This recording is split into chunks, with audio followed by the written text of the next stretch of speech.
Hello good morning friends, welcome to Deviji channel. ఈరోజు మన curry వచ్చేసి దొండకాయ టమాటా కర్రీ. ఈ దొండకాయ టమాటా కర్రీకి కావలసినవి చూసేద్దాం.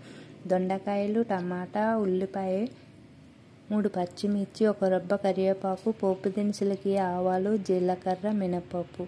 ఇవన్నీ ఇలా రెడీ చేసి పెట్టుకోవాలి. టమాటా, దొండకాయ, ఆనియన్స్ మరియు పచ్చిమిర్చిని కట్ చేసి ఇలా రెడీ చేసి పెట్టుకోవాలి. ముందుగా ఒక గిన్నె తీసుకుని స్టవ్ పై పెట్టి స్టవ్ ఆన్ చేసుకోవాలి. ఇప్పుడు 2 టేబుల్ స్పూన్ ఆయిల్ అనేది వేసి వీటెక్కిన తర్వాత మనం ముందుగా కట్ చేసి పెట్టుకున్న పచ్చిమిర్చిని, కరివేపాకుని వేసి ఇలా ఒక్కొక్కసారి వేపించుకున్న తర్వాత ముందుగా రెడీ చేసుకున్న పోపు దినుసులను కూడా వేసుకుని వేపించుకోవాలి. ఈ పోపు దినుసులు వేగిన తర్వాత కట్ చేసి పెట్టుకున్న ఆనియన్స్ ముక్కలను కూడా వేసుకోవాలి.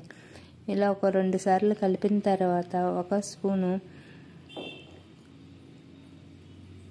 అల్లం పేస్ట్ అనేది వేసి వేపించుకోవాలి. ఈ అల్లం పేస్ట్ పచ్చివాసన పోయేంత వరకు ఇలా వేపించుకోవాలి. ఆనియన్స్ కలర్ చేంజ్ అయ్యే వరకు వేపించుకోవాలి. ఇలా వేగిని అనే సూచనగా ఆనియన్స్ వేగిన దానికి సూచనగా ఆయిల్ అనేది సెపరేట్ అవుతుంది. చూడండి ఇలా. ఇప్పుడు మనం కట్ చేసి పెట్టుకున్న దొండకాయ ముక్కలను కూడా వేసుకోవాలి. ఇలా దొండకాయ ముక్కల్ని ఈ కర్రీకి ఇలా సన్నగా లేసుల్లాగా పొడుగుగా కట్ చేసుకోవాలి. ఇలా కట్ చేసుకోవడం వల్ల ఈ కూరకి రుచి అనేది పెరుగుతుంది.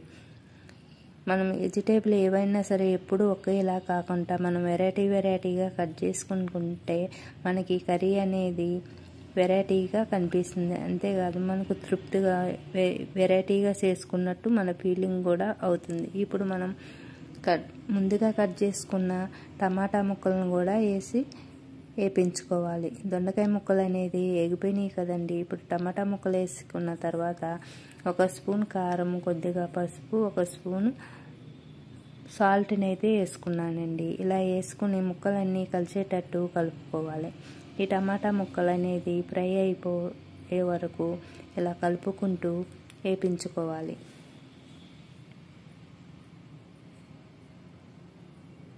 చూడండి ఇలా కలుపుకుంటూ వేపించుకుంటే టమాటా ముక్కలు తొందరగానే మగ్గిపోతాయి. ఈ పళ్ళు అయినాయి కదా టమాటాలు, రెడ్గా కలర్ఫుల్గా కనిపిస్తుంది కదా ఫ్రెండ్స్. కర్రీ కూడా టమాటాలు వేయడం వల్ల కూరకి చాలా కలర్ఫుల్గా కనిపిస్తుంది ఫ్రెండ్స్.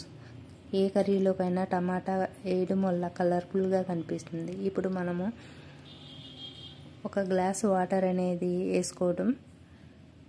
వేసుకున్న ఫ్రెండ్స్. ఇలా వేసుకుని 10 నిమిషాలు మూత పెట్టి ఉడికించుకోవాలి. ఈ కర్రీ చూడండి ఇలా వచ్చింది. ఇప్పుడు మనం మూత పెట్టి 10 నిమిషాలు స్టవ్ ఆపేసి అలా వేడి మీద ఉంచేస్తే కర్రీ అనేది ఇప్పుడు ఇలా అయ్యింది ఫ్రెండ్స్.